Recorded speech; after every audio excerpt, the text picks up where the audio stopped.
sebelum rangkaian acara yang akan berlangsung dijadwalkan pada pukul 5 sore waktu Indonesia bagian Barat, sejumlah persiapan sudah dimatangkan begitu untuk menuju ke momen parade senja hari ini. Persiapan mulai dari sejumlah anggota ataupun juga para pasukan upacara mempersiapkan diri, terutama marching band juga sudah bersiaga di beberapa titik. Tinggal menunggu momennya sekarang menuju ke pembekalan ataupun juga parade senja yang berlangsung tidak lama lagi. Perlu dipahami bahwa rangkaian pembekalan terhadap para menteri, wakil menteri, dan seluruh anggota Kabinet Merah Putih, pimpinan Prabowo Subianto dan Gibran Rakabuming Raka ini akan berlangsung selama 4 hari totalnya. Pemberangkatan mereka sudah berlangsung kemarin di tanggal 24 Oktober 2024 dan nantinya selama sepanjang hari ini dan esok hari akan ada materi-materi pengarahan-pengarahan mulai dari arahan dari Presiden Prabowo Subianto kepada para menteri dan wakil menteri, lalu juga beberapa materi yang berhubungan langsung dengan topik-topik yang menjadi concern ataupun juga fokus perhatian tersendiri oleh Prabowo Subianto, terutama masalah pencegahan korupsi dan bagaimana penataan birokrasi di pemerintahan yang baru saat ini. Kita akan coba bahas lebih dalam lagi soal pembekalan ini. Kemudian ada beberapa poin juga yang menarik untuk dicermati sejauh mana memaknai peringatan tegas yang disampaikan oleh Presiden Prabowo Subianto dalam beberapa hari ke belakang kepada para pembantunya di kabinet. Apalagi saat penggemblengan di Magelang, Prabowo sempat meminta juga kepada para menteri agar tidak bergerak sendiri-sendiri. Dua narasumber kami sudah bergabung lewat sambungan dalam jaringan. Ada Sekjen Partai Golkar Muhammad Sarmuji dan Direktur Parameter Politik Indonesia Adi Prayitno. Assalamualaikum, selamat sore semuanya, apa kabar? Boleh dibuka dulu audionya Bapak-Bapak sekalian, mohon maaf.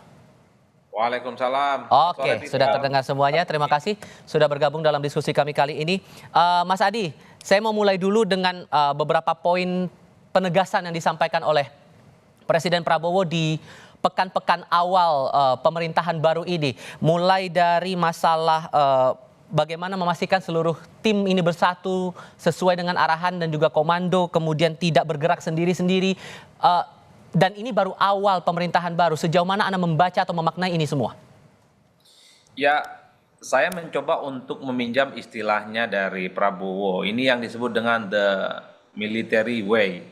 Jadi ini untuk menumbuh kembangkan rasa soliditas, kedisiplinan, dan tentu saja untuk menyamakan bagaimana persepsi dan kepentingan politik ke depan itu bisa sama-sama kompak dan selaras ya.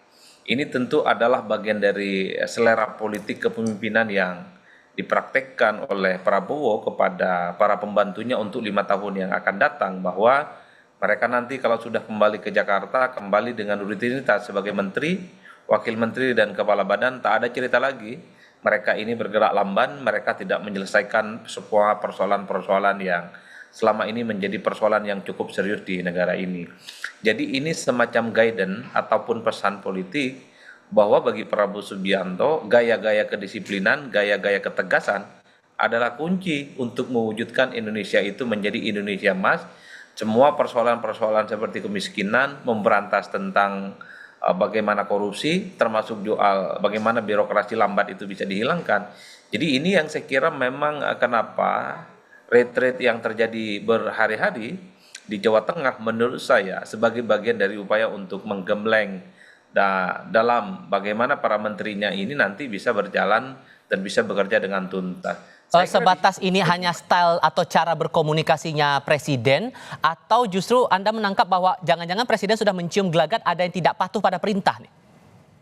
Kalau saya ini soal selera Presiden aja, karena memang membangun soliditas tim untuk 5 tahun yang akan datang tentu itu harus diawali dalam satu pertemuan-pertemuan dan pelatihan-pelatihan yang tentu saja sangat kondusif ya. Saya kira Prabowo Subianto cukup powerful posisinya. Saat ini beliau adalah ketua umum partai, didukung oleh begitu banyak kekuatan politik, dan yang paling penting pergaulan politiknya kan cukup luar biasa, Tifal. Jadi rasa-rasanya agak sulit bagi saya membayangkan ada menteri yang membelelo, ada menteri yang tidak solid, ada menteri yang kemudian tidak tegak lurus ya.